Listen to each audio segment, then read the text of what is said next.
Start with fire, add oil, let it simmer. From the crew at 58 Surf and Stab, this isn't just a podcast, it's a sensory experience. Fresh from the coast, full of flavor, and prepared to perfection. Well, kinda. This is 58 Surf and Turf. Let's get cooked. Welcome back to 58 Surf and Turf. We have another very special guest with us today, Miguel Ruivo, an OG surfer from here, surf instructor, surf coach, brilliant surf mind. We are happy to have you on the program. How's your day going? Busy. I was just complaining about it. Busy. It's been busy. We started the season, and as you said, my work is accommodation and surf related. So especially this week, such good weather. A lot of people getting involved with surf lessons and stuff. So busy. Yeah. So tell us a bit about your places that you operate. I run a couple of what we call surf houses, but the accommodation, and we are because we are dedicated to surf people that want to surf or learn how to surf. So it's not a really big business, but it's I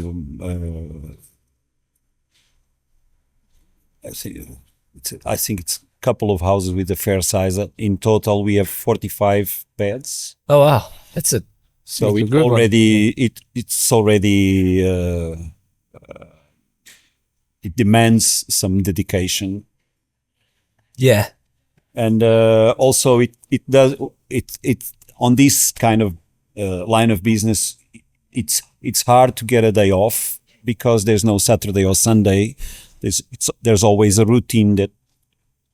So not complaining, but it's it's. I mean, especially I'm sure now, it's just June, so I'm sure you're just looking. You're at the beginning of the high season now. Yeah, it's probably June, July, August is the real grind. Peak season now starting, and with the really good weather. Like especially today. Today was in particularly busy because we're fully booked. There's no beds. 45 beds taken. 45 taken, and it's a Tuesday. And plus the chill-in. But that's just for surfing lessons. For surfing lessons, but we provide surf lessons to another accommodation unity, another surf house. But today, in particular, we are fully booked, and we had like 5 or 10 requests, people asking, do you have a bed? Oh, sorry, no. Wow, all 45 taken.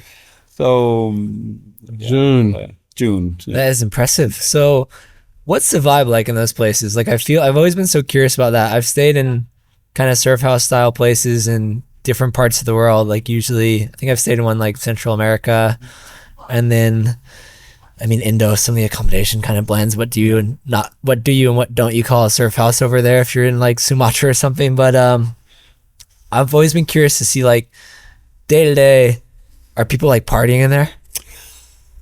No, in our houses in particular, we're not so much heavy party. There's few events. There's a few events that are open to people from outside that are in other accommodations, or even Ericeira locals. It's open, especially on Tuesdays, for example. We do a evening sunset thing we call a pizza night. Some guys come and cook pizza.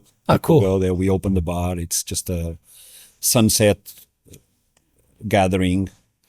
Sometimes with live music, but nothing really. We can call it a party. It's pretty mellow all up. It's not like people out till 5 a.m. Unlike what we grow up knowing when we travel into wherever, as you mentioned, Central America, Indonesia, Australia, the kind of population that looks for us, and I think most of Ericeira offer, it's the majority it's Northern Europeans, and they don't really have a surfing background like they want to get the yoga mat out. Brazilians do. Well, okay. Yeah. they are adults learning how to surf, which is a bit different from kids. Absolutely hooked kids that, people that learn how to surf when they were young and then they like live their lives with that thing in mind, just totally hooked on surfing. These people, they like surfing. They want to get some lessons. The ones that don't need, they don't. They rent gear. But they also like a little social gathering life, Yeah. So they look a lot to a place where they can meet people. We have that inquiry many times. How's the house? Is there any other guests? I'm traveling a lot. I'm a solo traveler. Yeah. Can I meet people? And in our case, I think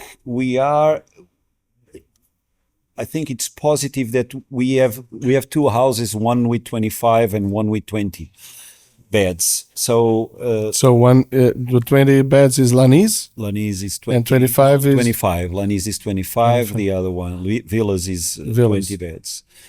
But the thing is, it's not too many people. So at the end of the day, they kind of find themselves in a common lounge, and they do have to interact. And I think we didn't plan to have only 25 beds.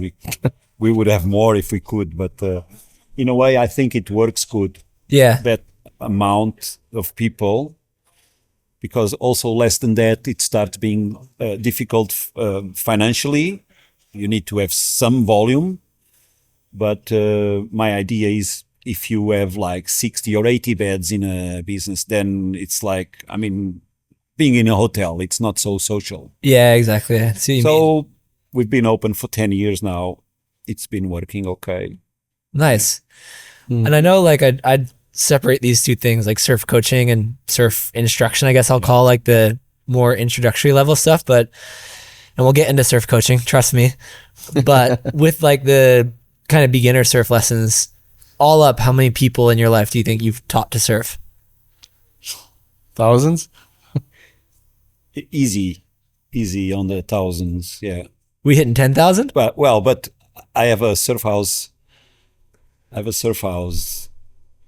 Here in Ericeira since 2015. But I opened the first Portuguese school in 91. Okay. So we're getting not so many tourists back then, but it started there. Yeah. So it's been a long way. Easily thousands then. So thousands, yeah. Nice. As somebody who has seen so much of that, so many people trying to figure it out, maybe we have some listeners that are kind of in the early days of their journey, we'll say. What are some of the biggest mistakes you see people like super beginner level making in surfing that can easily be corrected? The easy one is there's a myth, I think, that you only get better when you go into short boards. Yeah, it's unbelievable. That one is unbelievable. So people are always in a rush to go on a short board. They think they cannot turn because the board is too big, and when they go on a short board, it's all going to work out. It's going to work out. It's hard to explain that. Yeah. I don't know. There's the easy, basic mistakes. Man, the thing is, it worked very well. I don't know, 15, 20 years ago when I say we, is all the surf camp destinations that suddenly boomed in Europe, Canary Islands, south of France, north of Spain, Portugal. It worked well because we start offering accommodation. There was already surf lessons, not so many, but there was but suddenly they put together accommodation with surf lessons. And for all the Europeans, I think they understand that language very well because they've been doing that for the last 100 years in ski. Yeah. They hire accommodation in a mountain with some ski lessons or gear rental or ski pass. They know that, they understand it, and that I think the low fare costs and the technology the facility on going online and booking Yeah. instead of calling your travel agent to find you a hotel somewhere and then a surf teacher. It all came to the, Computer. tip of your finger. Or Suddenly, actually bang, bang, bang, you're done. I phone. booked a ski surf week in Portugal or in Spain. Yeah. So there was a big boom. Again, not kids, adults, people that could do it independently, pay for it. It worked very well. That's my idea. And of course, they read when one of the mistakes, for example, is when it's good in Ericeira to go surfing. If you open any website, anything, it tells you it's September, October, when the swells start coming again. But if you're a beginner, you want to learn how to surf, you don't want to be here in September. Today is October. perfect. So that kind of mistake happens a lot, and it's difficult to explain tell them other way. Yeah. Interesting. That's interesting. The whole idea of like combining those two services being a big unlock for you. Do you feel like you get just some people filtering through that are just like looking for, just a bed and a situation where they might meet some people, but actually surf pretty good? Like, is that pretty rare? Do you feel like those guys might just stay in Airbnbs and no? We have that people that actually surf well. One of the services that we get asked a lot for is surf guidance. But in Ericeira too, we don't do it. We don't do it because I don't feel it's an honest deal. I go up there in Miradouro, above Ribeira, and I go there, and there. You're guided. You just, Yeah, there's. I mean, if you're in, I don't know, Indonesia, Sumatra, Central America, you have to drive here and there and go 1 hour here, 1 hour there. Even maybe in south of Portugal, in Algarve, you're somewhere in Lagos or Portimão. Okay, you need a guy to drive you and see what's the swell like. Let's go to that place, place, and then guide you around. But here, I mean, it's from there to there. There's 10, 15 spots. Figure it out. Yeah. If you're a surfer, if you know how to surf, you don't really need a surf guide. Yeah. Just ask somebody what tide is ideal. 10 minutes over a beer, and we explain everywhere you can surf. But I'd say. Nice. But we got a lot of good surfers, but when I was growing up here we come to Ribamar and Ericeira to surf. The tourists we used to have would be South Africans, Americans, and Australians that could surf way better than all of us, usually. And they would stay for 2-3 months. Yeah. And they post up and they just knew what they were doing. Yeah. They would stay here, rent a house or camper vans or whatever, and they would come ready to stay November, December, January, a good part of the winter, so they get the good days. Yeah. Well, Miguel actually pegged you before we spoke as, how did you describe it? The first best surfer in Coxas? The first king best. The first king. And it's funny to hear you talk about like having people come through and kind of looking up to them surf wise. Were there like when you were really developing your love for surfing and spending so much time trying to get to a higher level at doing it, did anybody did a kind of pro of that era filter through and stay for a while that really inspired you, or like what were you looking at to? Yeah, of course, many of whom I don't know the names. Because I don't remember, but I remember there's some episodes I could share. One of them is Andrew Carter, South African. He was in the tour. I first saw him surfing. I think in '83, I went to the Lacanau event, the World Championship. 83? 83. That was the first year that Nuno Janeiro was a commentator. Yeah, that was my first year there. I was, I don't know, 17 or something. Yeah. went there, and there was a bunch of pro surfers. I remember Tony Muniz, Mark Richards, Shane Oran, Sean Thompson, all the big names. Yeah. But the best guy in the water, in my eyes, was this guy, Andrew Carter. It was like beautiful style and surfing, just beautiful. And then, by coincidence, he was traveling in Europe, probably stopped in France. There was a contest with a chance of making some bucks, maybe. So he stopped there, and then he traveled to here, Ericeira, and he was shaping in cement for a long time. Wow. He stayed here for several months, and then I think he came back a few more times because they... With Nico Rico. Yeah. So that was an impressive surfer. Another guy called Nicky Williams. That guy traveled with us, me and Alex, from Mondaka to... Okay. We tried to go to Morocco. We got stopped at the border. Came back to Ericeira, stayed in Ericeira for a long time. Nicky Williams, I think he was Australian from West Coast. And I think he was brother, maybe older brother of another Williams that later on was on the tour. I'm not good with names. But amazing surfers. So when did you fall in love with surfing? You mentioned like coming here with your family when you were young. When did it like start to click? I grew up in a place in near Cascais called São Pedro Estoril, and I spent the days on the beach. I walked to the beach from home. So as soon as the insufflable, what do you call it? What's like inflatable? Yeah, inflatable devices were available. Or the little already riding wave and everything. Plywood things with the swim fins.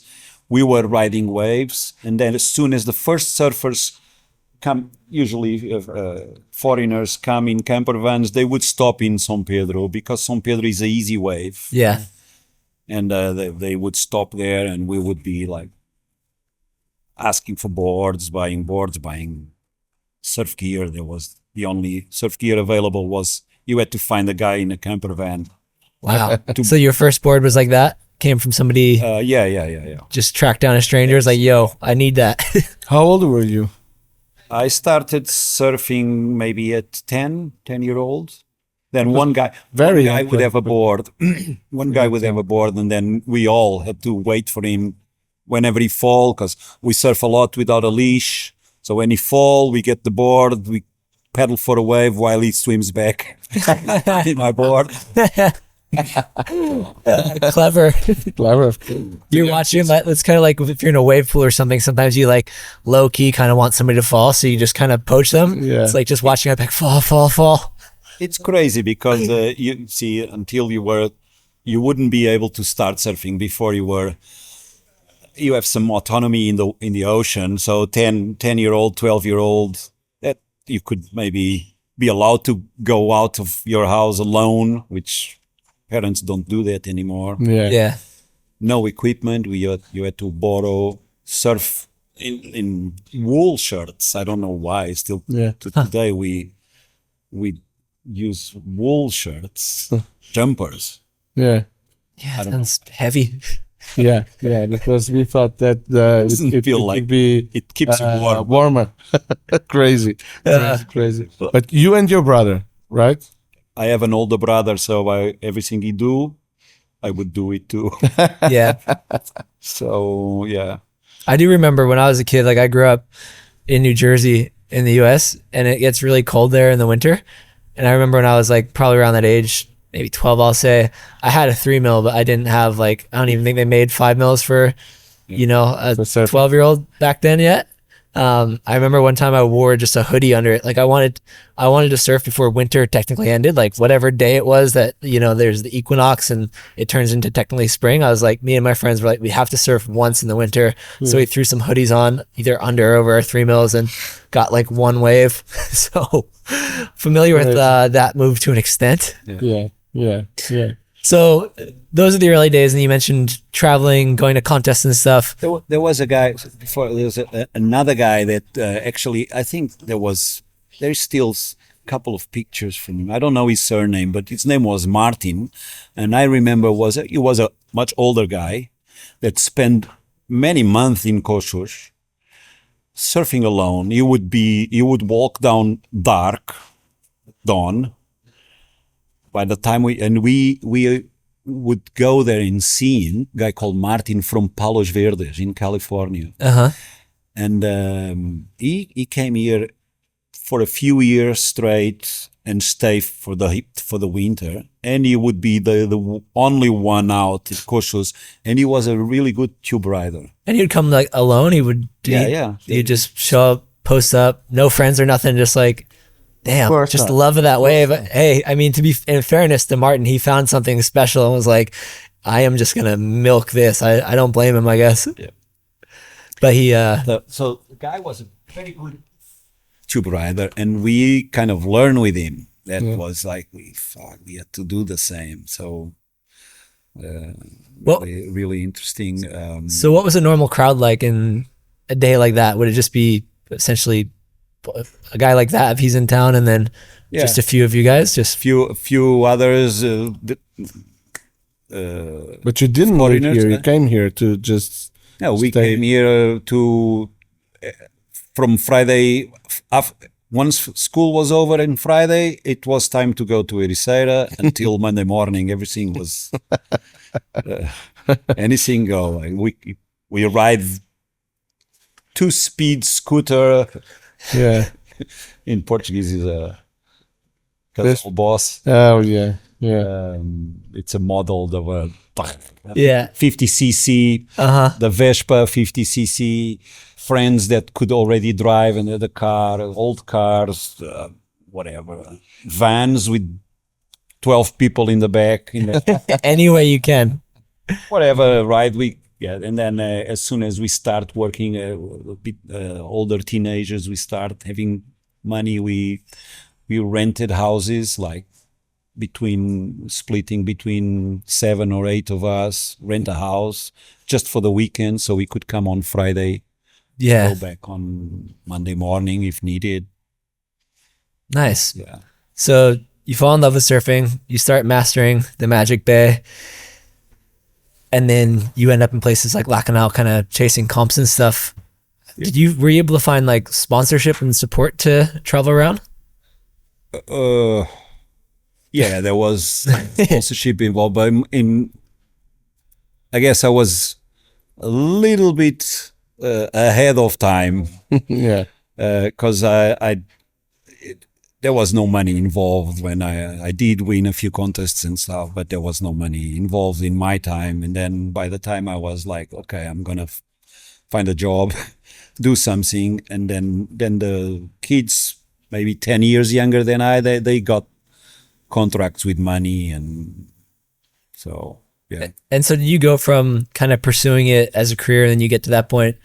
And did you kind of transfer right into surf coaching, or is there something in between pro surfing and... I guess was a bit of a natural transition, because then we were involved with national team contests and stuff, and we start helping each other.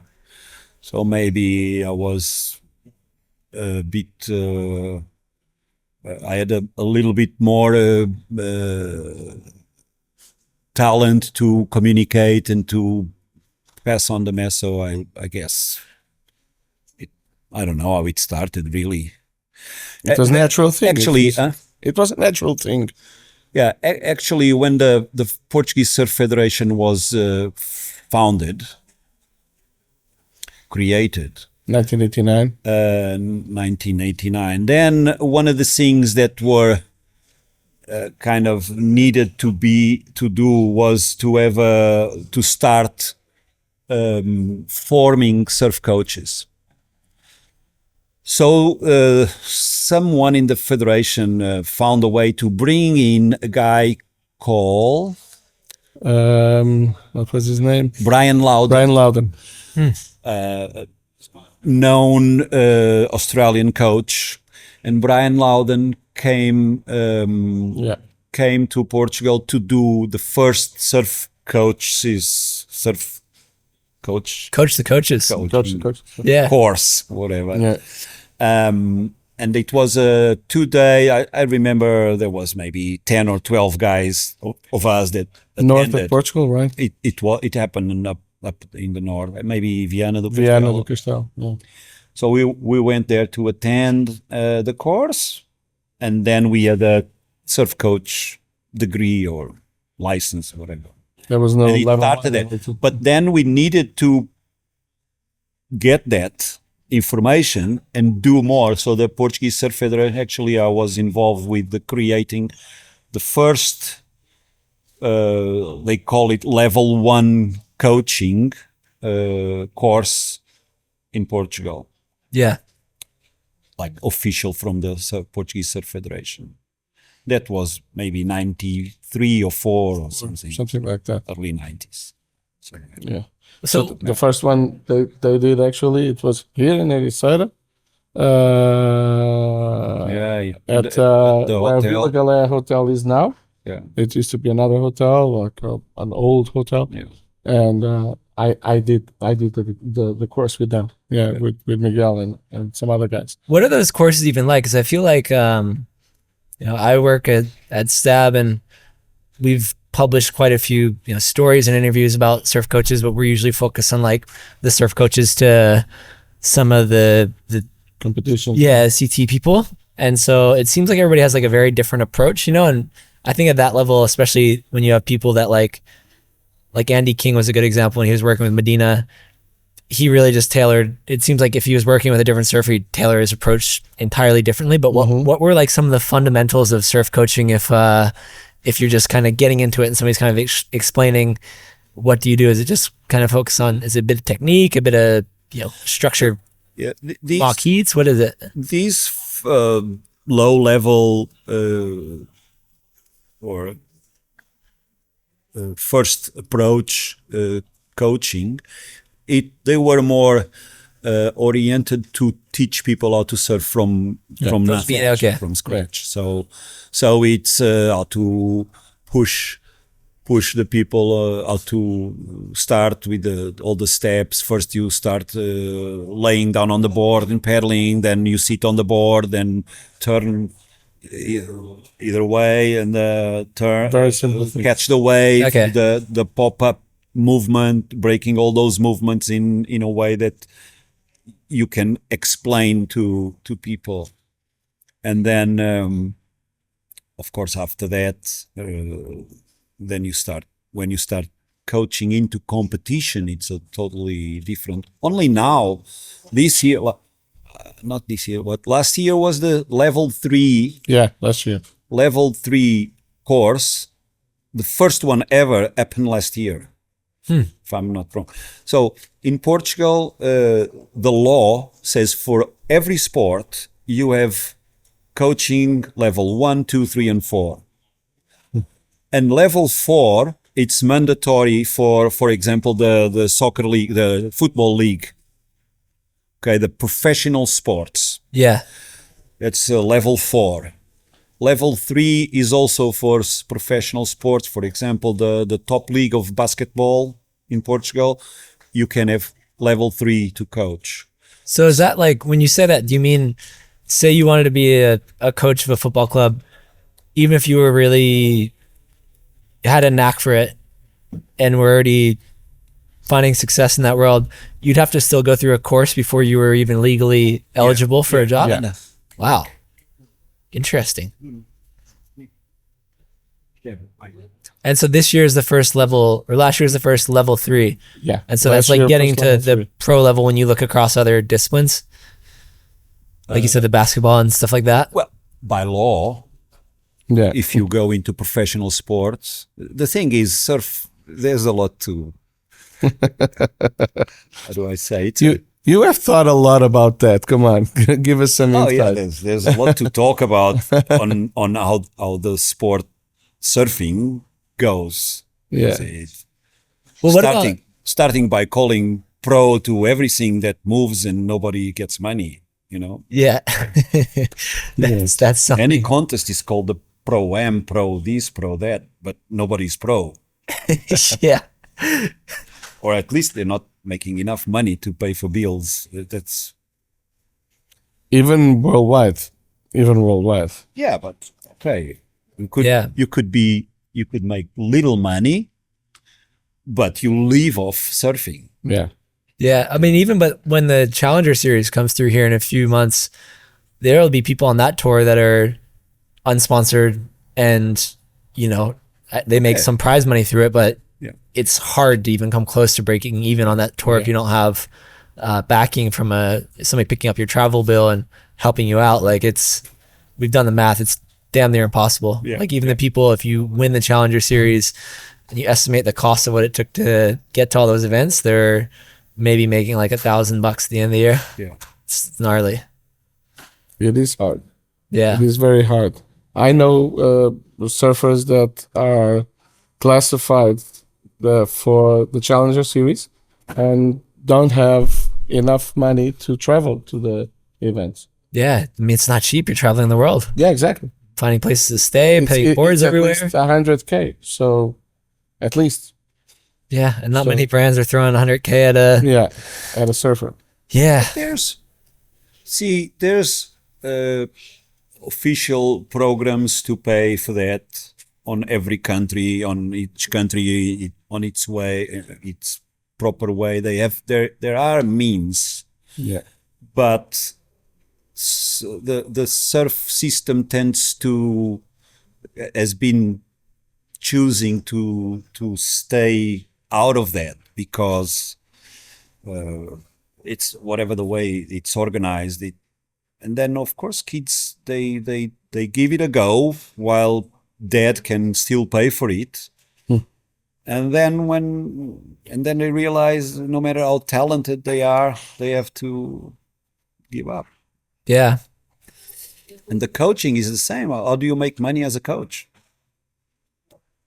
Find rich parents? Yes. Find rich parents. It's absolutely... That's why actually surfing right now in Portugal is still known as a rich kid's sport. Because it's not easy to travel, have money to travel and go to contests. So when the families have money, they go. So it seems like there's only talent with rich kids, which is not true, And Miguel is a good example of coaching kids that didn't have that kind of money. For example, in '93 there was, let's go there, '93 first national junior tour, the Lightning Bolt tour, and he was coaching Ruben Gonzalez and Alexandre Ferreira, Chaninho, which actually won the under 14 first tour in Portugal.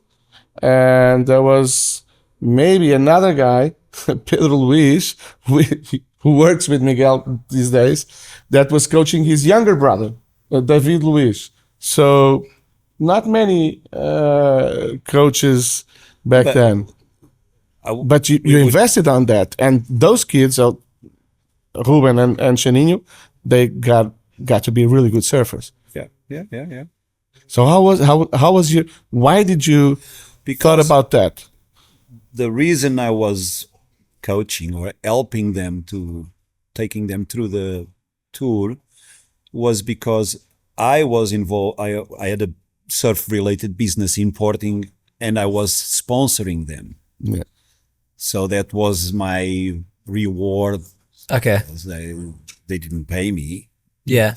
There was no fee for getting coached. I would take them to the contest because I was the sponsor. And in a way, we figured, okay, if they go to the contest and show up with the brands and stuff, it will be positive for us. Nice. It's a good agreement. So and started the coaching there. Pedro was coaching because he had his younger brother, like 10-year younger brother. Yeah. Come on. Yeah. Is there an aspect of surf coaching that you like the most? Like if you had to think about whether it's like breaking down somebody's technique or helping them develop a strategy before a heat? Like, is there one area that you just feel like you're most passionate about within that realm of surf coaching? I haven't coached in a long time now. It's a bit, to be honest, is a bit disappointing. To be a coach, to start with, you need to have some very important tools, and one of them is the bench. You don't put all you got. You go to the bench. And you have that in football, in rugby, the athletes, they understand. They are in a group. They say, okay, the coach job is to get out of the athlete as much as he can give, at least. Not to say more than what he thinks he can give, but at least to get the athlete to be very committed to perform. Yeah. And in any sport, if the athlete sleeps late, doesn't show up for training, or is lazy or whatever, you say, okay, now you go in the bench and the other guy plays, although you're more talented. Yeah. So he gets his wake-up call and thinks, okay, tomorrow I go to bed early, or I stop smoking whatever is smoking, whatever. They need to put more into it. Yeah. In surfing, you don't have that. You push, as soon as you put pressure on a kid, he tells that this coach is not good. Can I have another one? Yeah. And you don't have a bench. The kid can tell the coach to take a walk. Yeah. And he still goes to the contest. True. Never thought about that. So you need to have limited tools. Events, not the pro, the amateur level. The kids need to understand that they go into what I think it should be a club, the surf club, but that's different. They join the group, the training group, the work group, whatever you want, the team. They know they have to show up for training at whatever, Mondays, Wednesdays and Fridays, morning or afternoon. And they have to give everything they got in the training sessions. And then you start seeing you can bring up the level. Yeah. I could see how it'd be really hard to, especially with the laundry list of, let's call it issues that surfers may be prone to, such as inhaling certain plumes of smoke or staying out later. There's another thing. When you have a criteria, that depends on, that is not a metric. I don't know the proper word in English, but if you're a swimmer, you can come to you just win the race. I'm the greatest swimmer in the world. Okay. How many seconds do you do on 100 meters? Yeah. And then I go, okay, you are number 10,050 in the world. But there's 10,000 guys that do better than you. It's objective, yeah. In surfing, you can't say that. You tell the kid, hey, you're not so good. You have to work harder. And he gets offended. Some issues there to work through. No bench. How do subjective. You work there? How do you? Because his best friend is tapping him in the back, saying you're the best, and you've been ripped off from your score. Yeah, the judges have it out for you, brother. It's got to be them. They just don't see. It's a very difficult thing to, without the proper tools for a coach to get the best out of the surfer athlete. That makes perfect sense. In surfing in Portugal, that until they start, they have to change the rules of the national championship and start bringing kids that actually put a lot of effort when training. Yeah. That has to be done via the surf clubs. I've been asking for that for 30 years now. Hey, maybe you're like 33. because of that. I've heard before we were speaking, because talking about coaching, it's quite clear that you've thought about this stuff really deeply. Miguel was also saying that you might have thought a lot about different ways to structure contests and stuff too, just beyond that kind of, I guess, coaching perspective. Because there's a lot of small things that it's our paradigm at the moment. Well, and it has been forever. If I tell you that a kid, young man, an adult, to be affiliated in a surf club should pay a fee. Like if you want to swim 3 times a week in the local swimming pool, you pay a fee. Yeah. You know how much it is? For a swimming pool or to surf? For a surf club. I have no idea. Guess. What's fair? What would be fair? For like what age kid? Whatever. 14-year-old. 14-year-old for like a year? Yeah. Fuck. I'm Give gonna me probably a monthly fee. Monthly. This is a question I'm gonna probably have to answer as a 10-month-old. So I'm gonna, a few years from now, I'll know this math. Monthly fee for a kid to be part of a club. I don't know. 300? 300. Okay. I would say let's bring it down to 50 euro. 50 euro a month. Okay. Mm. They pay 15 euros a year. Yeah. Wow. 15. But like, what does the club provide? I'm kind of thinking of a setting where they're... That's the thing. What does the club do with that? They don't do anything. And that's so what do you get for the 15 euro a year? 15 euro a year is what the club charge you to give you the form with the club name, because to sign up for the federation, you need to be part of a club. Part of a club. That's it. Gone. That's it. That ends there. Huh. That's weird. I was kind of thinking of something where it's like you meet every kind of week and you gather with people and you... On the other hand, if they pay 300 or 100 euros, let's say 100 euros a month to the club as a fee to practice 3 or 4 times a week, or it depends. Of course, the young ones would practice 2 times a week. The 18-year-olds going into professional or going into the what they call high performance competition, maybe they could practice 5 times a week. It depends on whatever the head coach would decide.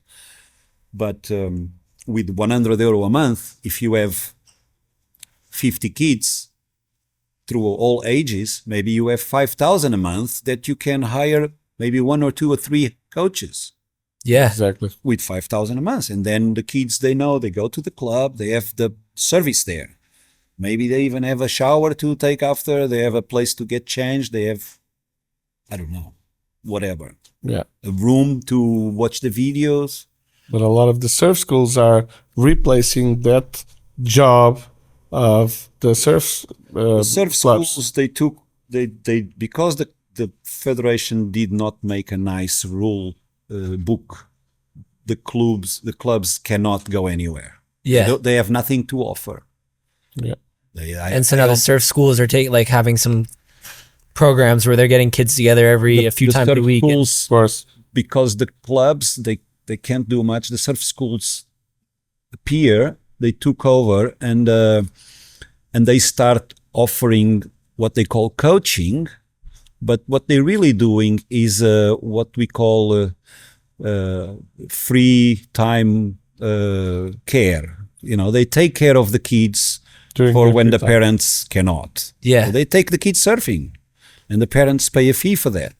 Whatever, if they're training or not training, it doesn't really matter. How much is something like that in comparison? Like something where if you're like, especially if it's summertime, you're going to put a kid in like a camp for the summer where they're, occupied for hours a day.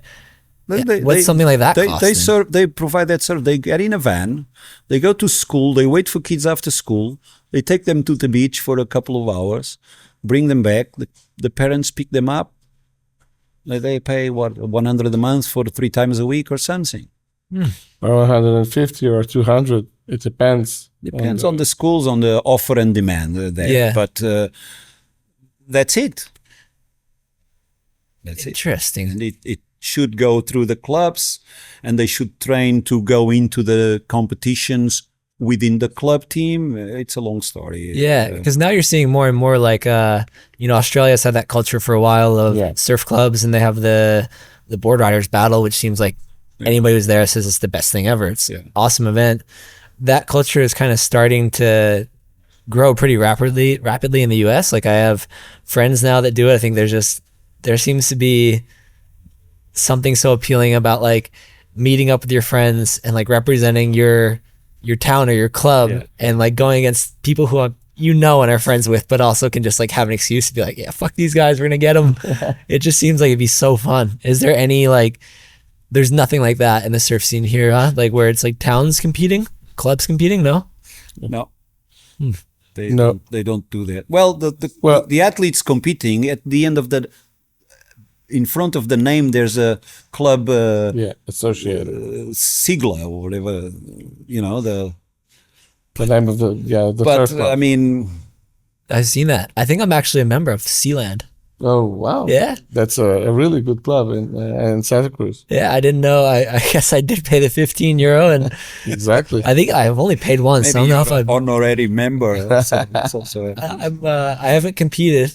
I know there's like a little contest series up there that has like divisions where I wouldn't be banned for being too old. But I haven't surfed a heat in a while. I would need some coaching. Are you still available? I am available. I have no time. But Miguel, you competed a lot. You won contests, and then you changed it to longboarding, and you won. You were national champion. You were top European longboarder, and you were always. But one thing was really funny. You always rode different boards, like longboards, shortboards, bigger boards, everything. Because people bodyboards. We need terminology to communicate. Yeah. So people call bodyboard, longboard, shortboard, midboard, woodboard, whatever. But what I like is to ride waves. Yeah. Whatever the wave is, it asks for a bit of a different board. It's good to ride shortboards, but it's a hell of a effort to ride very small waves on a shortboard. Mm-hmm. True. If you have a longboard, then it's easy and fun. And the other way around, if you have when I was longboarding, for example, I had got involved with the longboarders community in Portugal and have very good friends there. I ended up going to the longboard contest just as an opportunity to be with these guys that were people that you never see because they live far. And some of them, they were like, I am a longboarder. Everything else, doesn't matter. I'm, just a longboard. Just a longboard. And then the waves go overhead and they snap the longboard and then they snap another one and say, okay, man, get a smaller board. You can surf like the longboard, the same style, but at least you don't snap so many because they're expensive. Yeah, it's a lot of foam. It took them some time to understand. Okay, maybe I buy a 7.5, a gun or something, so when it's really double overhead, I don't have to go with a longboard. Yeah. It's difficult to big surf with the longboard. Yeah, get something a bit more rocker. So that's my thing. Whatever waves are, there's a board that is a bit more appropriate. Would you say there is a difference between the longboard and shortboard culture? Do you feel like those people kind of have different ideas about surfing outside the water as well?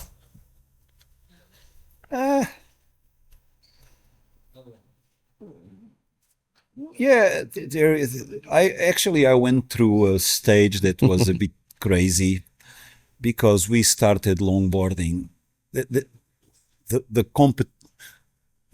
There was this national and the European tours of surfing with shortboards, and then and there was some prize money on it. So there was a lot of guys struggling and chasing the professional dream, and so you need to score some prize monies to, everything helps. And then when the longboard contest started, they organized themselves in a little tour with 5 events or 6 events, and then a little bit of prize money start showing on longboard events. Yeah. So the professional surfers thought, oh, okay, there's money there. There's money there. So I sign up. So they come and they get a longboard, and because they were really good surfers, they could surf on a longboard. Whatever you say, you have to go top turns and floaters and whatever. They can figure it out. We figured it out. So the longboarding became the same thing, only with the big board.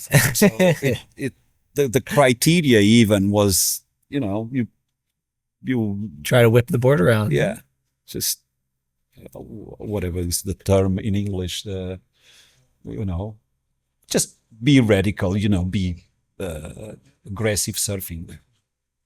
For many years we had that, like it's even at international level, and then it started that clash between the classic and the progressive surfing on longboarding, which ended up in a good way in my opinion, because I prefer the classic. If you want to surf like a longboarding, what they call the progressive, then you should go on a short board. Yeah, fair enough. I mean, I don't want to see anybody do a chop hop. So I really like the classic approach on a longboard. Yeah.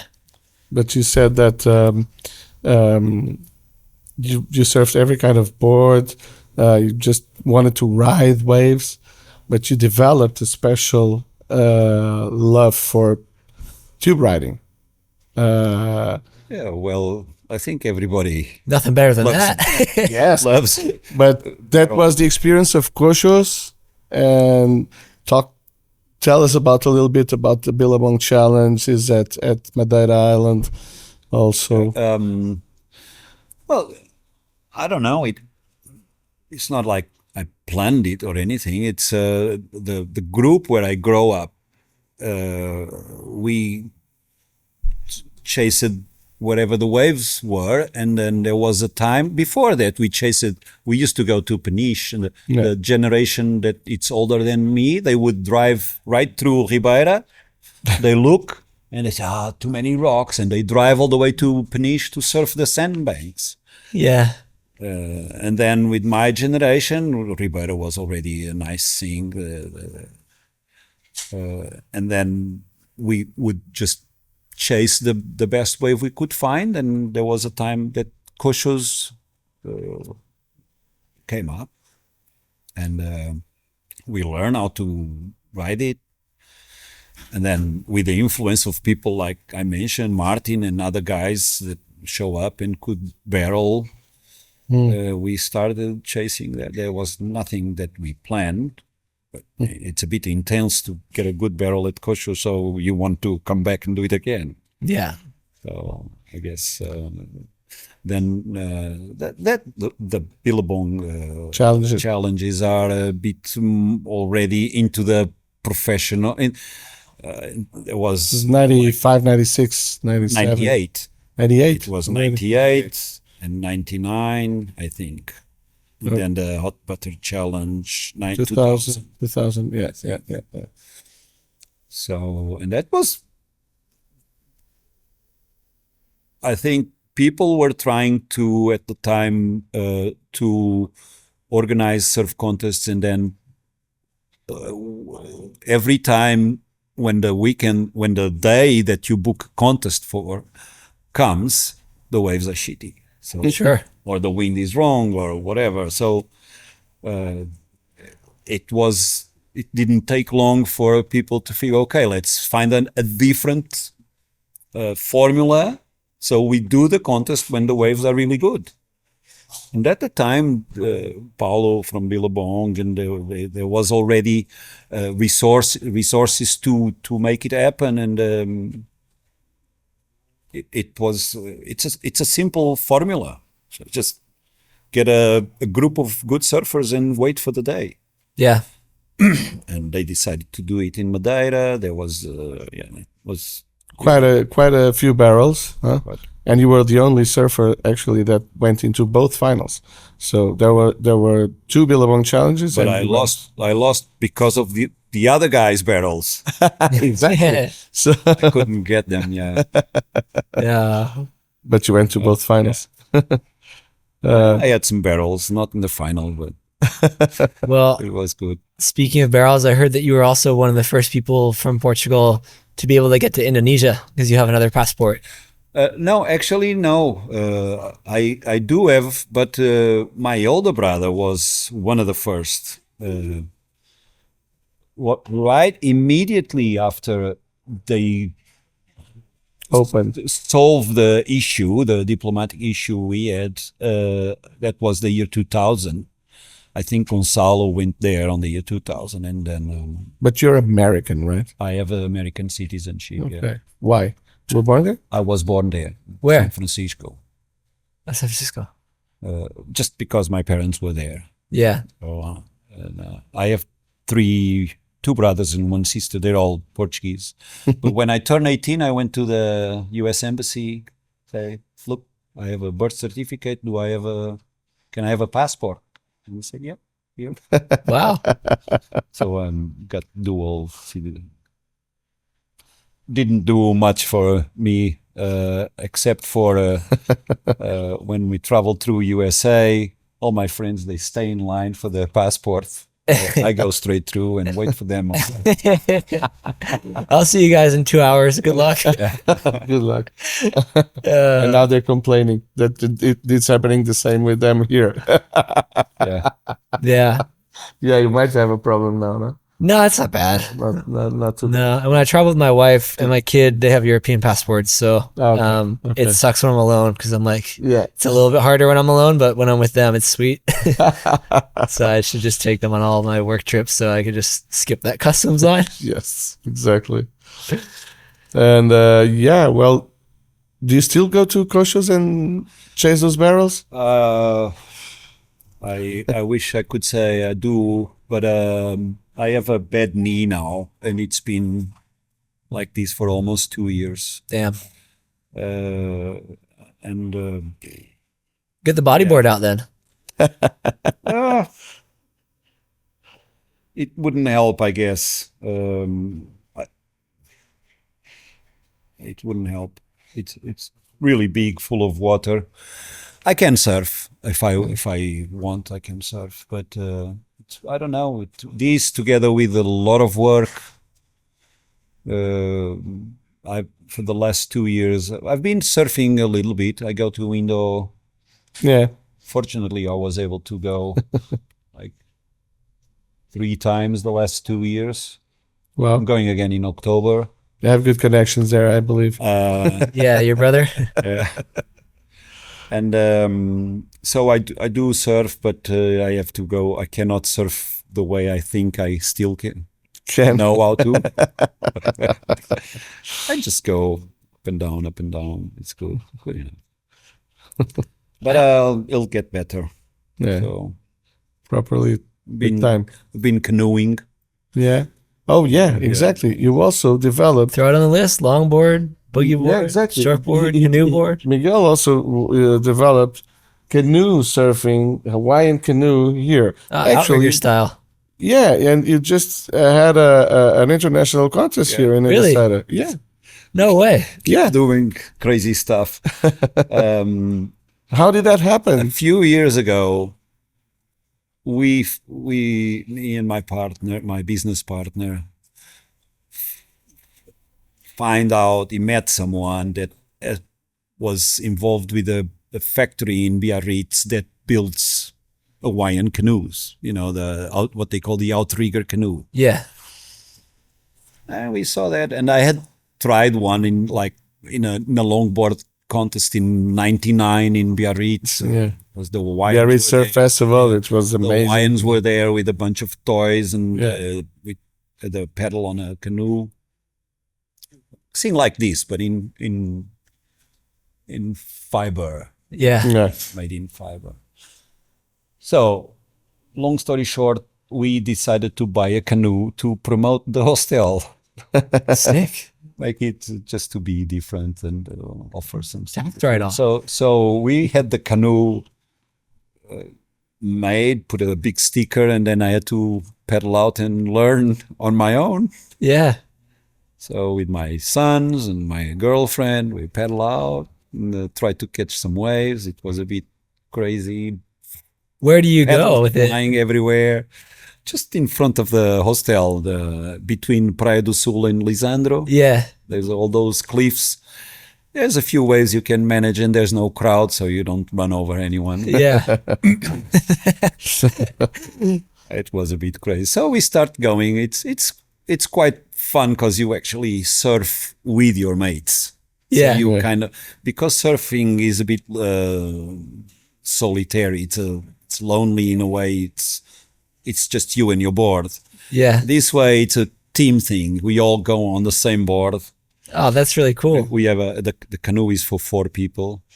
So it's been quite a ride, learning. And then on 2020, we thought, okay, let's bring in the French guys. And there's a guy in Mundaka in the north of Spain that also has a canoe, and I met him by chance in a hotel in Morocco, in Safi. We went to Morocco with the canoe. Nice. For a family holiday. So we arrive on a hotel, and there's this guy, Spanish guy. Oh, I got one in. Where are you from? I'm from Mundaka. Blah blah. So we met. So we decided to make a rendezvous, a meeting with canoes here in Ericeira. And because of the hostel, I could offer them accommodation and place to park the canoes. Yeah. And if we do it in the winter, the houses we don't have much business, so we have the empty beds. Yeah. So we thought of that. And then COVID came and just everything stopped. And then last year, the guys from the factory in Biarritz, they called me saying, yeah, what about we actually go back to it and do it? And then bang, we said, okay, let's do it. And we thought we were going to have like 4 or 5 teams, maybe 2 from France, the Spanish guy, our team. There's another guy down in Oeiras near Lisbon, also getting interested about it. And suddenly we put it out, and I got a call from a guy in New York. Say, hey man, what you're doing is amazing. How can I? And then we made a video call. I explained everything. Then we had a team from New York, then a team from Hawaii. Beautiful people. They came here. They were like having a ball. Very impressed. A team from Brazil, really good. Yeah. Skillful people. They know what they're doing. Do they win? Then last minute, like 5 days before the event, and we already had 9 teams. I was going to do each of 3 canoes in the water, 9 teams. We tried to do 2 or 3 rounds. Like 5 days or 10 days before the event started, I get a WhatsApp message, a guy from Hawaii. I know it's last minute. Can we still go in? I said. And by then we had a WhatsApp group with all the teams, one from Hawaii, the team from New York, all people with 60, 70-year-old, some of them, everybody very enthusiastic. And we were all on the WhatsApp group changing messages and putting stuff and pictures of each other. So this guy on my personal WhatsApp starts chatting with me and going, can we go? And I said, yeah, sure. We would love to. Of course, we find a way. Yeah. Thinking, I'm going to have to change the whole format, everything. Yeah. Format. What do you call it? The format. So 10 teams, it's not, you can't have a team with a thing with 4 canoes in the peak is a bit too much. That's what I was in. Anyway. And then I said, okay, I'm going to join you to the WhatsApp group of everyone. Do you have a picture of you that you can put in the group of you in the canoe? And the guy said, yeah, of course. and he puts that video of the green canoe dropping Waimea. I don't know if you've seen that. It's been viral all around the world. The guy is like King of Ikaika. That's his name. Amazing guy and an amazing canoe rider. It's like, so it really took our little event to a different dimension. Oh, that's awesome. It was really beautiful. And then they arrived. We had really bad weather. It was very stressful in the few first days because we didn't see a break. We had a 7-day window to do a 1-day contest. And there, like 2 days before the week, we look at the forecast and it was changing all the time. What time of year was it? March this year. March, okay. March was also everybody was accommodated in one of our properties, and there was a 50-year-old pine tree, like a huge tree. First morning we wake up and the tree is down. The guys are calling me, so they all spend a couple of days with the chainsaws cutting the tree to release the car park. So it was a really cool week. And then the weather suddenly just by magic opened up. Yeah. We had really good 1 day of competition. Then the second day, the waves were really small. We kind of took over Ribeira Peak. We did the finals there. It was just a few hours in the morning. Yeah. And then we finished the contest, and then the last day the waves picked up in Praia do Sul, and they had a really good couple of days of free surfing. Yeah. It was very good. So we kind of created a monster, or how do you say? Do you wake up the monster? Because now Ikaika wants to do a contest in March in Hawaii, in the Big Island. Sick. Because it was really the first time. Of course, they have big history of contests in Hawaii like this, but it was always very local. It was never open to the world, and this way was like we competed by nation, you know.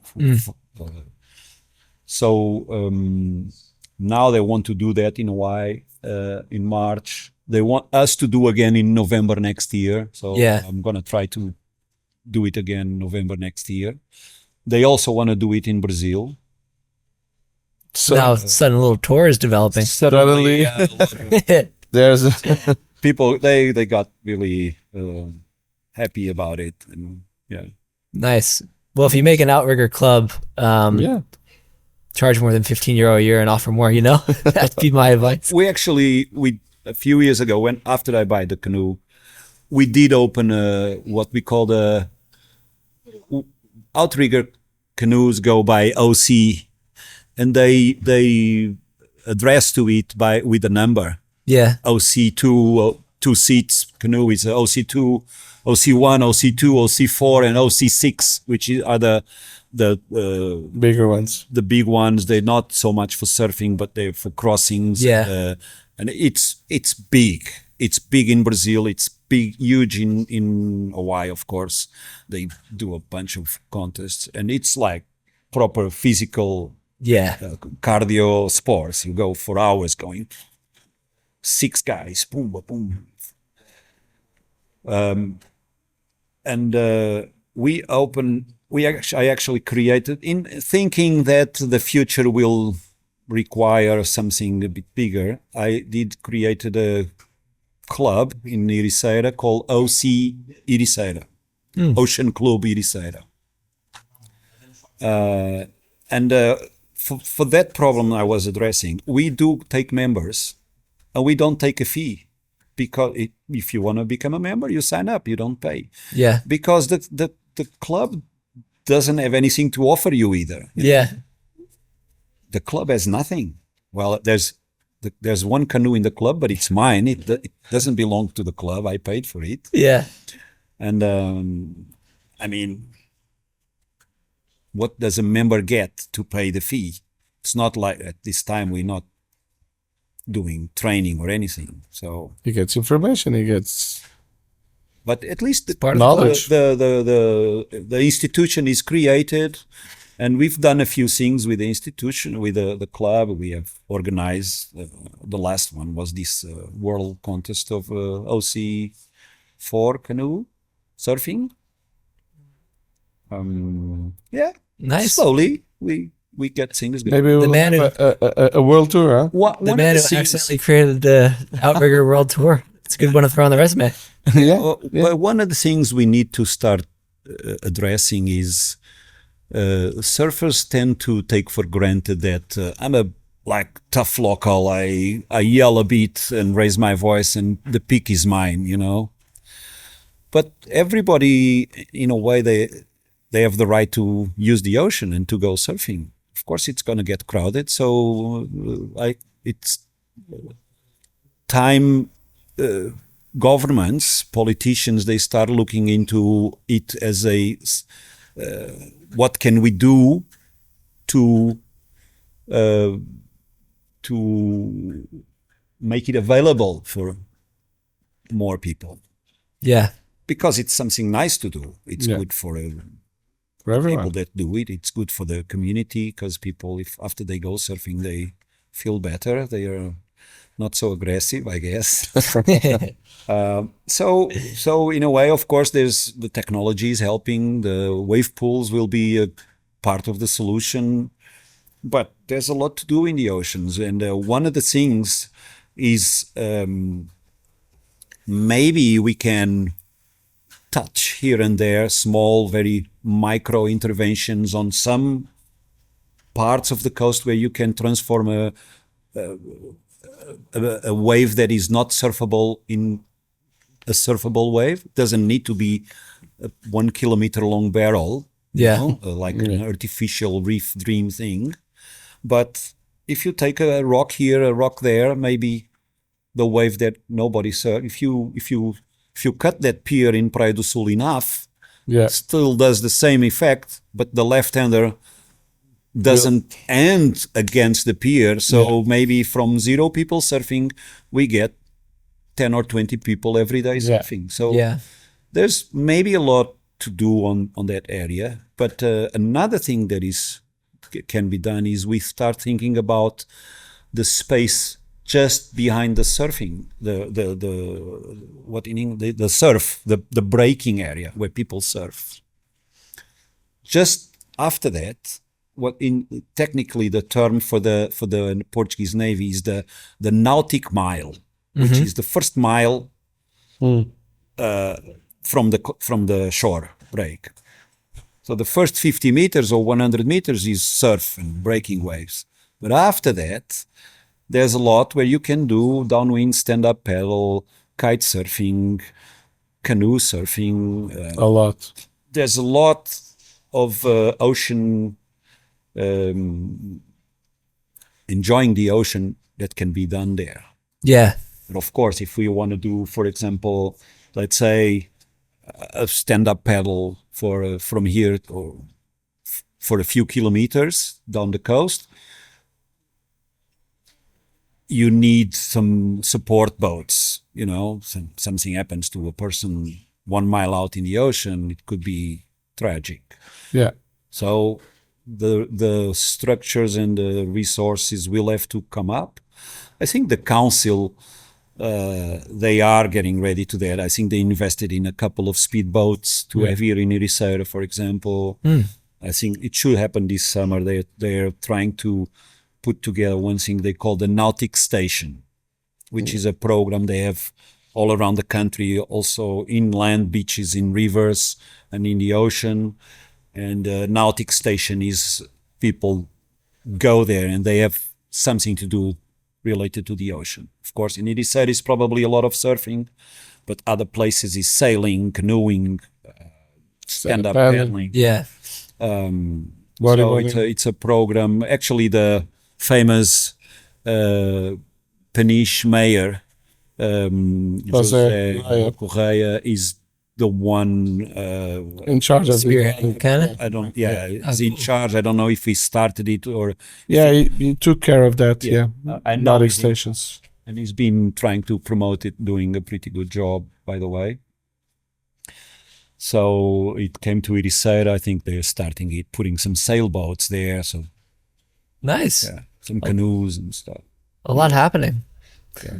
Well, we have to find ways, and it doesn't hurt to sit down and think ways to make it more available in a nicer way. And yeah,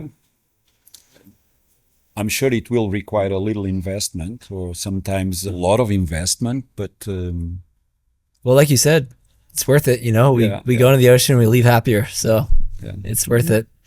Meanwhile, you keep selling beds, right? Yeah. Hey, 45 beds taken a night. Yeah. I think it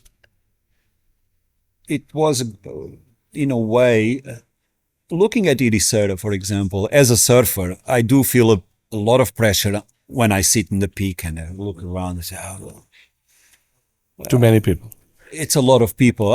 I don't complain, because being a surfer with my skills, I can kind of, figure it out, move around and get my wave. Or what do I say? I push and I do get my wave. But a lot of people sitting there, they just started surfing, so they don't know how to do that. So they it's very hard for them to catch a wave, even if it's just one wave, a little one, any wave. So it would be good if they have their life made easier. Yeah.